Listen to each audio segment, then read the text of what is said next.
శౌర్య స్మయ వినాలి కదా మీరు. ఇక్కడ పెట్టు శౌర్య. ఓకే స్మయ కథ విను. శౌర్య ఉన్నాడు ఈ కథలో. మన ఇద్దరం కలిపి చదువుదాం. సన్మానం. మనవడు శౌర్య నా దగ్గరికి వచ్చాడు. నేను ఏదో రాస్తూ తలపైకెత్తాను. నానమ్మ ఈ పెన్ తీసుకో.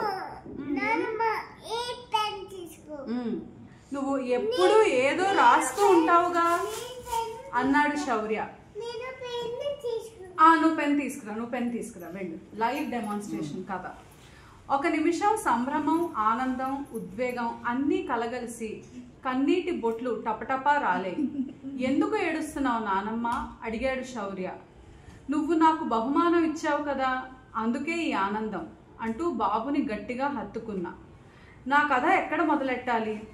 నేను డిగ్రీ చదివేటప్పుడు ఏదో పెళ్లిలో నన్ను చూసి మా వారు నన్ను ఇష్టపడ్డారట. ఒద్దికగా ఉన్నానని మా అత్తగారు ఇలానే ఇచ్చాడు శౌర్య పెన్. అదే ఒద్దికగా ఉన్నానని మా అత్తగారికి కూడా నేను నచ్చానట. అలా అయిపోయింది నాకు పెళ్ళి. మాది సమిష్టి కుటుంబం. మా మామగారు మా అత్తగారిని పప్పులో ఉప్పు ఎక్కువైతే తిట్టేవారు, కూరలో కారం తగ్గితే చికాకు పడేవారు. ఆఫీస్లో ఆయనకి పని ఎక్కువైతే ఇంటి దగ్గర రుసరుసలాడేవారు. మా అత్తగారు భూదేవిలా అన్నీ భరించేవారు. ఆవిడ మొదటే తిరగబడి ఉంటే ఆయన నోరు మూతబడి ఉండేదేమో. అవన్నీ చూస్తూ పెరిగారేమో. మా వారి ప్రవర్తన కూడా అలాగే ఉండేది.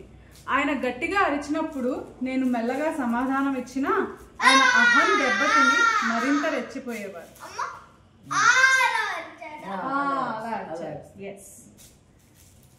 ఆయన తగు మొదలెడితే నేను వెంటనే మా అబ్బాయిని తీసుకొని అక్కడి నుంచి వెళ్ళిపోయేదాన్ని. మా వాడికి వాళ్ళ నాన్న నోరు తీరు రాలేదు, కానీ అన్నిటికీ నా మీద ఆధారపడడం అలవాటైపోయింది. చిన్నప్పుడు చదువు, ఆటలు, వాడు ఏ పని అలవాటు చేసుకోలేదు. పెద్దయ్యాక ఉద్యోగం, పెళ్ళయ్యాక మా కోడలు కూడా ఉద్యోగం చేసి అలసిపోయి వస్తుంది.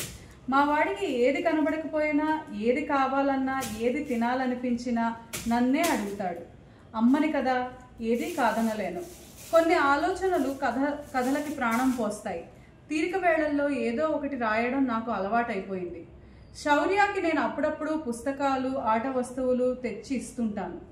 ఈ పసివాడు చూసి నా అవసరాన్ని అర్థం చేసుకున్నాడు, కానీ ఇంట్లో పెద్దవాళ్ళెవ్వరూ అసలు పట్టించుకోలేదు. వాడు నా చేతిలో పెట్టిన కలం వాగ్దేవి నా చేతికి అందించిన ఆయుధంలా అనిపిస్తుంది నాకు ఇప్పుడు. జూలై 7, 2024 రాసింది కదా.